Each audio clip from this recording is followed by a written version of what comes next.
ఓం సాయిరాం. బాబా భక్తులందరికీ కూడా నమస్కారం అండి. అందరూ కూడా సుఖంగా సంతోషంగా ఎప్పుడూ కూడా ఆనందంగా ఉండాలి అని చెప్పి ఆ బాబాగారి తరపున నేను కూడా మనస్ఫూర్తిగా కోరుకుంటున్నాను. ఈరోజు బాబాగారు అందించే సందేశం ఏంటి అంటే కనుక, తల్లి, ఇదే నీకు ఆఖరి రాత్రి, దయచేసి వదులుకోకు. 3 గంటలు మాత్రమే సమయం. ఇకపై నీ నోటి వెంట నా పేరు పలికినా కూడా నేను ఒప్పుకోను. ఆ తరువాత మన ఇద్దరి బంధం తెగిపోవాల్సిందేనమ్మా అని చెప్పి ఏదో తెలియని సందేశంతో బాబాగారు మన ముందుకు వచ్చారండి. మరి ఆ సందేశం ఏంటో తెలుసుకునే ముందు చాలామంది కూడా చెప్పుకోలేనటువంటి సమస్యలతోటి సతమతమైపోతూ వాటిని ఎలా తీర్చుకోవాలో తెలియక ఇబ్బంది పడిపోతూ ఉంటారు. అటువంటి వారి కోసం శ్రీ షిరిడి సాయిబాబా ఆశీస్సులతో జ్యోతిష్యం చెప్పబడును గురూజీ శివరామరాజు గారు. Phone number 995994225552. మీరు ఇప్పటి వరకు ఎన్నో చోట్ల జ్యోతిష్యం చెప్పించుకొని మీరు ఆశించిన మార్పులు మీ జీవితాలలో జరగలేదని చెప్పి బాధపడి ఉంటారు. కానీ ఇక్కడ అస్సలు అలా జరగదండి. మీ సమస్యలు ఏవైతే ఉన్నాయో, ప్రేమ, పెళ్లి, ఉద్యోగం, రాజకీయం, సంతానం లేక ఇబ్బంది పడుతున్న, భార్యాభర్తల మధ్య గొడవలున్నా, అప్పుల సమస్యలున్నా, శత్రువుల సమస్యలున్నా, అవేంటో మీరు గురువుగారికి వివరించి చెప్పినట్లయితే వాటికి తగిన పూజలు చేసి గురువుగారు మీకు రోజులలోనే పరిష్కారాన్ని చూపిస్తారు. గురువుగారు చెప్పినట్లు 100కి 100% జరుగుతుంది. నమ్మకంతో ఈ స్క్రీన్ మీద కనిపిస్తున్న నెంబర్కి అయితే కాంటాక్ట్ అవ్వండి. మాకున్నటువంటి ఎన్నో రకాలైన సమస్యలు కూడా గురువుగారు చేసిన పూజల వల్ల ఆ సమస్యలన్నీ తీరి ఈ రోజున మేము జీవితంలో ఆనందంగా ముందడుగు వేస్తున్నాము. అలాగే మీకు కూడా జరగాలి అంటే కనుక స్క్రీన్ మీద కనిపిస్తున్న నెంబర్కి వెంటనే కాంటాక్ట్ అవ్వండి. ఇక బాబాగారి యొక్క సందేశం విషయానికి వస్తే, బిడ్డ, ఇదే నీకు ఆఖరి రాత్రి అని చెప్పి ఎందుకు చెప్పానా, అసలు ఈ అవకాశాన్ని వదులుకోకు, 3 గంటలు మాత్రమే సమయం ఉంది అని చెప్పి ఎందుకు అన్నానా, ఇకపై నీ నోటి వెంట నా పేరు పలికినా కూడా నేను ఒప్పుకోను అని చెప్పి ఎందుకు మాట్లాడాల్సి వచ్చింది, అసలు బాబా మనిద్దరి బంధం తెగిపోవడమేంటి అని చెప్పి ఎన్నో రకాల అనుమానాలతో ఈ యొక్క సందేశాన్ని నువ్వు వినడానికి వచ్చావు. అయితే నీ యొక్క అనుమానాలన్నింటినీ కూడా తీర్చుకోవడం కోసం ఈ సందేశాన్ని నువ్వు పూర్తిగా వింటేనే నువ్వు తెలుసుకోగలుగుతావు. మరి ఈ సందేశంలో ఉండే ఆంతర్యాన్ని నువ్వు గ్రహించాలి అంటే కనుక నేను చెప్పే ఈ చిన్న కథని జాగ్రత్తగా విను, అప్పుడే తెలుస్తుంది. ఒక ఊరిలో ఒక రైతున్నాడు. ఆ రైతు రోజు పొలం పనులు చేసుకుంటూ ఉంటాడనమాట. అంటే వ్యవసాయం చేస్తూ ఉంటాడనమాట. పొలం పనుల కోసం కుండలు అవసరం అవుతాయి. నీళ్లు అటు ఇటు, అంటే ఆ మొక్కలకి పోయడానికి, అటు ఇటు మంచినీరు తాగటానికి, దేనికైనా కానీ కుండలు అవసరం అవుతాయి అతనికి. అతని దగ్గర కూడా 2 కుండలు ఉన్నాయి. ఆ 2 కుండల్ని కూడా ప్రతిరోజు వ్యవసాయానికి తీసుకొని వెళ్తాడు. ఆ కుండలతో ఆ మొక్కలకి నీటిని పోస్తాడు. ఆ కుండలతో మంచినీళ్ళు తాగటానికి ఉపయోగించుకుంటాడు. అన్ని రకాలుగా ఆ కుండలు అయితే ఉపయోగపడతాయి. అందులో అనుకోకుండా ఒకరోజు ఒక కుండ కాస్త పగిలి, అంటే చిన్న చిన్న చిల్లుల్లాగా ఒక క్రాక్ లాగా వచ్చిందనమాట. అంటే మధ్యలో ఒక చీలిక లాగా వచ్చేసింది ఆ కుండకి. కానీ ఆ కుండ అనేది పూర్తిగా పగలలేదు. కొంచెం క్రాక్ వచ్చి ఆ పట్టిన నీళ్ళు ఏవైతే ఉన్నాయో అవి డ్రాప్స్గా కింద, అంటే చుక్కలుగా కింద పడిపోతూ ఉన్నాయన్నమాట. అయితే ఒకరోజు ఆ యొక్క రైతు చూసి, అబ్బా, అంటే వెనకటి ఉన్న వాళ్ళందరికీ కూడా ఒక అలవాటు ఉంది కదా, ఏదైనా కూడా పగిలిపోయినా విరిగిపోయినా ఇప్పటి రోజుల్లో అయితే పడేస్తున్నారు. కానీ వెనకటి రోజుల్లో మళ్ళీ దానికి అతుకులు వేసో లేకపోతే దాన్ని అలాగే ఇంకొక రకంగా ఉపయోగించుకోవడము, అలా దాన్ని మళ్ళీ వెంటనే ఉపయోగించుకోవాలనే చెప్పి చూసేవాళ్ళు. ఏ వస్తువును కూడా అంత తేలిగ్గా పడేసేవాళ్ళు కాదనమాట. అలా ఆ రైతు కూడా మనకి ఇది ఉపయోగపడుతుంది దేనికో దానికి అని చెప్పి ఆ యొక్క కుండని రోజు పొలం తీసుకెళ్తూ దేనికో దానికి వాడుతూనే ఉన్నాడనమాట. అయితే ఒకరోజు బాగున్న కుండ ఈ పగిలిన కుండను చూసి పక్కమని చెప్పి నవ్విందంట. అలా నవ్వితే ఈ కుండ చాలా బాధగా మనసులో ఉండి, ఎందుకు నన్ను చూసి అలా నవ్వుతున్నావు అంటే, నిన్ను నాతో పాటు తీసుకొని వస్తుంటే నాకు చాలా అవమానంగా అనిపిస్తుంది. నేనేమో స్ట్రాంగ్గా, గట్టిగా, బలంగా ఉన్నాను.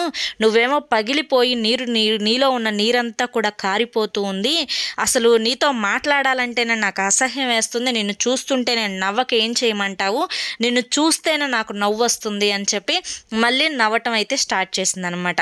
అప్పుడు ఆ కుండ అదొక రకమైన మనోవ్యాధిని వేసుకొని బాధపడటం స్టార్ట్ చేసిందనమాట. నిజమే కదా, ఈ రైతు ఎందుకు నన్ను ఇలా వాడుకుంటున్నాడు, నేను పగిలిపోయాను కదా, నిజంగా నేను నీటిని ఆపలేకపోతున్నాను కదా, కారిపోతున్న నీటిని, నా వల్ల అతనికి ఏం లాభం ఉందని ఎందుకు ఇట్లా వాడుతున్నాడు, అతను పడేస్తే పోయిద్ది కదా, నేను పనికిరాను కదా అని చెప్పి ఆ కుండ కూడా తనంతటికి తాను కృంగిపోతుంది ఆలోచించుకొని. నిజమే కదా, పనికిరాను కదా, అది ఇది అని చెప్పి చెప్పుకుంటూ కుంగిపోతుంది అనమాట. అయితే ఇలా బాధపడుతున్న కుండను చూసి ఆ రైతు ఒకరోజు కుండ దగ్గరికి వచ్చి, ఏంటి అలా ఎప్పుడు నేను ఒక 4-5 రోజుల నుంచి నేను చూస్తూనే ఉన్నాను, చాలా బాధపడిపోతూ ఏదో కోల్పోయినట్లుగా ఏదో ఇదిగా అనిపిస్తూ ఉన్నావు, అసలు ఏం జరిగింది నీకు అంటే, నేను పగిలిపోయాను కదా, నన్ను ఎందుకు పడేయట్లేదు నువ్వు అని చెప్పంటే, నువ్వు పగిలిపోతేనే నువ్వు నాకు గత కొన్ని సంవత్సరాలుగా ఉపయోగపడ్డావు, ఇప్పుడు నువ్వు ఉపయోగించుకోవడం ఎలాగో నాకు బాగా తెలుసు, అయినా నీకు నాకు లేని బాధ నీకెందుకు అని చెప్పంటే, లేదు ఆ పక్క కుండ చూసి ఇలా అంది అలా అంది అని చెప్పి ఆ కుండమే చెప్పిందనమాట. చెప్తే, అవునా ఆ కుండ అలా అందా, సరే అట్లయితే ఆ కుండకి ఎలా బుద్ధి చెప్పాలో నాకు బాగా తెలుసు, నువ్వు నాకు ఉపయోగపడతావు, నీ ద్వారానే అంటే నువ్వు ఏదైతే నేను పగిలిపోయాను, నేను సరిగా లేను అని చెప్పి అనుకుంటున్నావో, నీ ద్వారానే నేను ఒక అద్భుతాన్ని సృష్టిస్తాను, ఆ అద్భుతాన్ని చూసి నిన్ను ఏ కుండ అయితే ఎగతాళి చేసిందో ఆ కుండ కూడా గుడ్లు తేలేస్తుంది, దాంతో పాటుగా ఈ ఊర్లో ప్రజలందరూ కూడా నిన్ను మెచ్చుకునేలా చేస్తాను అని చెప్పి చెప్తాడనమాట. ఇక మన యజమానే నాకు ఇంత ధైర్యాన్ని ఇస్తే నాకు ఇంతకంటే ఏం కావాలి అని చెప్పి ఆ కుండ సంతోషపడటం మొదలుపెట్టింది. ఇక ఒకరోజు ఏం చేశాడు అంటే కనుక, ఒక పొలంలో ఒక పార్టులో అంటే అతను నడిచి వెళ్ళే భాగంలో పూల విత్తనాలన్నింటినీ కూడా చల్లుకుంటూ వెళ్ళాడనమాట. ఇక ఎటువైపు అయితే పూల విత్తనాలను చల్లుకుంటూ వెళ్ళాడో, రోజు పగిలిన కుండని కూడా అదే వైపు పట్టుకుంటే ఆ నీళ్లు చుక్కలు చుక్కలుగా ఆ యొక్క విత్తనాల మీద పడి, ఆ విత్తనాల నుంచి మొలకలు వచ్చి కొన్ని రోజులకి మొలకల నుంచి కొమ్మలయ్యి అంటే ఆ మొక్కలకి పూలు వచ్చేసేసి ఆ భాగం అంతా కూడా అందమైన రంగుల పూల తోటలాగా మారిపోయిందనమాట. అలా మారిపోయిన తర్వాత చుట్టుపక్కల వాళ్ళందరికీ కూడా అది చాలా ఆకర్షణీయంగా, ఇప్పుడు మనకైనా కానీ ఏదైనా కానీ ఒక అందమైన పూలు కనిపిస్తే వెంటనే అక్కడికి వెళ్ళి నుంచొని ఆ పూల యొక్క అందాన్ని ఆస్వాదిస్తూ ఉంటాం కదా, అలాగే ఆ చుట్టుపక్కల ఉన్న పొలాల వారు, ఆ యొక్క పొలానికి దగ్గరలో ఉండే ఇళ్ళ వాళ్ళు, వీళ్ళందరూ కూడా అక్కడికి వచ్చి ఆ యొక్క పూల అందాన్ని చూసి, నువ్వు పొలం పండించుకుంటా మళ్ళీ ఈ పూల తోటని ఎప్పుడు వేసావు, భలే అందంగా ఉన్నాయి పూలు, భలే చక్కగా ఉన్నాయి పూలు, భలే బాగున్నాయి పూలు, భలే అసలు ఎట్లా నీకు ఇది ఎలా సాధ్యమైంది, ఇంత పర్ఫెక్ట్గా ఎలా పండించావు, దీని యొక్క రహస్యం ఏంటి అంటే, అబ్బెబ్బే నాదేం లేదు, ఇదంతా కూడా అదిగో ఆ పగిలిపోయిన కుండ చేసింది అని చెప్పి చెప్తాడనమాట రైతు. అలా చెప్పేసరికి అందరూ ఆశ్చర్యపోయి పగిలిపోయిన కుండ చేయటం ఏంటి నాయనా అని చెప్పి అడుగుతారనమాట. అంటే లేదు, నేను విత్తనాలు వేశాను, ఆ కుండలో నుంచి పగిలింది కదా, కొంచెంగా నీటి చుక్కలు అయితే పడుతూ ఉన్నాయి, రోజు నేను పొలం నీళ్లు తీసుకొని వస్తున్నాను కదా కాలువలో నుంచి, ఆ నీళ్లు ఆ యొక్క విత్తనాల మీద పడి ఆ కారిన కుండలో నుంచి అంటే ఆ కుండలో నుంచి నీళ్లు కారుతూ ఉంటే ఆ విత్తనాలు అవి తడిచి అట్లా పూలుగా వికసించాయి, ఇదంతా కుండ గొప్పతనమే అని చెప్పి అనుకుంటే ఆ చుట్టుపక్కల వాళ్ళు కూడా నిజమేను అని చెప్పి, ఇదిగో ఆ మామూలు కుండ ఉంది కదా, ఆ రైతే చెప్తాడు, ఈ మామూలు కుండ ఉంది కదా, ఈ మామూలు కుండ నిండా నీళ్లు తెచ్చి ఆ చెట్టు కింద పెడితే అది కదలకుండా అక్కడే ఉంటుంది, ఆ కుండ వల్ల నాకు ఏ ఉపయోగం లేదు, నేను నీళ్లు నింపితే ఆ నీళ్ళు అయిపోయేంత వరకు అది అక్కడే ఉంటుంది, దాని ద్వారా నేను ఇటువంటి పనిని చేయలేను, అది అట్లా కూర్చోటానికి అది పనికొచ్చిద్ది నాకు, కానీ పగిలిన కుండ నాకు ఇంత చేసి పెట్టింది, ఈ రోజున మీరందరూ వచ్చి నన్ను పొగుడుతున్నారంటే కూడా దానికి కారణం కూడా ఈ కుండే అని చెప్పేసరికి వాళ్ళందరూ అంటారనమాట, నిజంగానే ఈ పగిలిన కుండ చాలా బాగుంది, మేము కూడా మా దగ్గర ఉన్న కుండలకి అక్కడక్కడ చిల్లులు పెట్టి ఇట్లా మొక్కలకి నీళ్లు పోయటానికి వాడుకుంటాము అని చెప్పేసరికి ఈ యొక్క పగలని కుండ ఏదైతే ఎగతాళి చేసిన కుండ ఉందో ఆ కుండ చూసి సిగ్గుపడి తల దించుకుంటుందన్నమాట. అయితే ఇక్కడ కుండలు మాట్లాడుకోవు, కుండతో రైతు మాట్లాడలేదు, ఇదంతా ఒక కథ. అయితే ఈ కథ ద్వారా బాబాగారు చెప్పాలి అనుకుంటున్న మాట ఏంటి, బాబాగారి యొక్క మనస్సులో మనకి చెప్పిన సందేశానికి ఉన్న సంబంధం ఏంటి అని మనం ఆలోచించినట్లయితే కనుక, తల్లి నీలో కూడా ఎన్నో బాధలున్నాయి, ఎన్నో కష్టాలున్నాయి, ఎన్నో లోపాలున్నాయి, ఎన్నో ప్రశ్నలున్నాయి. అవతలి మనిషి నిన్ను చూసి హేళన చేస్తూ ఉండొచ్చు, అవతల మనిషి నీ యొక్క గొప్పతనాన్ని గుర్తించకపోవచ్చు, నీలో ఉన్న ఆ టాలెంట్ని గుర్తించలేకపోవచ్చు, నీ యొక్క మనసుని అవతలి మనిషి అర్థం చేసుకోలేకపోవచ్చు. కానీ అందరి మనుషులకు యజమానిని నేను. నిన్ను ఏ విధంగా వాడాలో నాకు బాగా తెలుసు. నీలో ఉన్న లోపాలను చూసి ఆ పగిలిన కుండ నాలో లోపం ఉందని ఎలా బాధపడుతుందో, అలాగే నేను దేనికి పనికిరాను, నా వల్ల ఎవరికి ఏ ఉపయోగం లేదు, నా వల్ల అంతా నష్టాలే, నేను రూపాయి సంపాదించలేకపోతున్నాను అని ఇలా ప్రతి నిమిషం కూడా నిన్ను నువ్వు కించపరుచుకొని ఏదో ఒక కారణం, అక్కడ కారణం ఏదేమైనప్పటికీ కూడాను ఆ కారణాల వల్ల నువ్వు బాధపడుతున్నదైతే సత్యం. ఈ యొక్క సత్యం వల్ల నేను ఇప్పటి వరకు నీకు ఎన్నో ధైర్యాన్ని నూరిపోసే సందేశాలను అందించాను. ఎన్నో రకాలుగా నిన్ను మానసికంగా సంతోష పెట్టాలి అని చెప్పి చూశాను. ఎన్నో రకాలుగా నీ బాధలని దూరం చేయాలి అని చెప్పి చూశాను. అయినప్పటికీ కూడాను నువ్వు నా మాటలను ఏ మాత్రం కూడా ఆలకించడం లేదు, నా మాటలని పట్టించుకోవడం లేదు.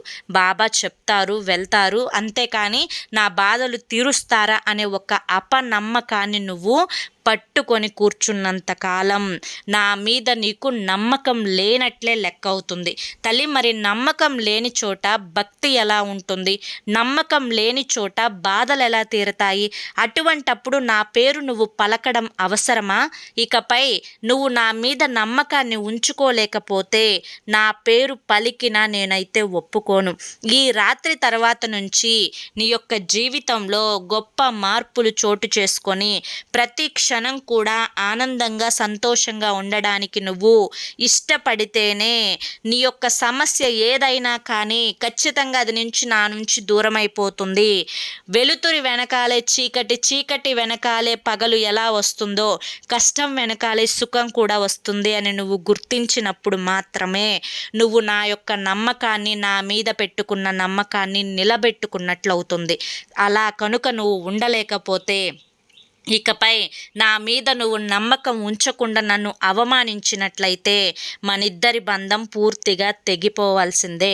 నాకు చాలా బాధగా అనిపిస్తుందమ్మా అని చెప్పి ఏదో మనకి బాబాగారు బాధతో ఈ మాటలన్నీ చెప్పాలి అని చెప్పి అనుకున్నారు. ఇప్పుడు అర్థమైంది కదా బాబాగారు ఎందుకు చెప్పాలి అని చెప్పి అనుకున్నారు.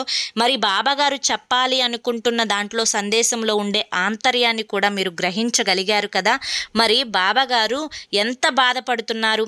ప్రతిరోజు మనకి సందేశాల రూపంలో ధైర్యాన్ని అందిస్తున్నారు అంటే మన కష్టాలను దూరం చేస్తాను అని మనకు చెప్తున్నట్లే కదా లెక్క. మరి అలా చెప్తున్నప్పుడు కూడా మనం బాబాగారి మాట వినకపోతే మనం తప్పు చేస్తున్నట్లే కదా లెక్క. మరి బాబాగారి మీద నమ్మకం లేనట్లే కదా లెక్క. మరి ఈ సందేశం విన్న తర్వాత మీరందరూ మారతారు అని చెప్పి అనుకుంటున్నాను. మరి ఏ మాత్రం మీకు బాబాగారి మీద నమ్మకం ఉన్నా, గౌరవం ఉన్నా కింద కామెంట్ సెక్షన్లో ఓం సాయిరామ్ అని చెప్పి టైప్ చేయండి. రాని వాళ్ళు ఎస్ నమ్మకం ఉంది అని చెప్పి తెలపడానికి ఎస్ అని చెప్పన్న కామెంట్ చేయండి. మరి రేపు మరొక మంచి సందేశంతో తప్పకుండా కలుసుకుందాం. మరి ఈ వీడియోకి ఒక లైక్ ఇవ్వండి. ఇప్పుడు మనకి కొత్తగా హైప్ అని వచ్చింది. హైప్ ఇచ్చి కింద పాయింట్స్ మీద క్లిక్ చేస్తే మన వీడియోకి మరికొన్ని పాయింట్స్ అనేవి యాడ్ అవుతాయి. దాని ద్వారా మన వీడియో మరికొంతమందికి బాబా భక్తులకు రీచ్ అవుతుంది. మొదటిసారి ఛానల్లోకి వస్తే సబ్స్క్రైబ్ చేసుకుని సపోర్ట్ చేయండి. రేపు మరొక మంచి వీడియోతోటి మళ్ళీ కలుసుకుందాం. అంతవరకు కూడా బాబా గారి యొక్క ఆశీస్సులు మీ మీద, మీ కుటుంబ సభ్యుల మీద ఎల్లకాలం ఉండాలి అని చెప్పి మనస్ఫూర్తిగా కోరుకుంటూ సర్వేజన సుఖినో భవంతు. ఓం సాయిరామ్.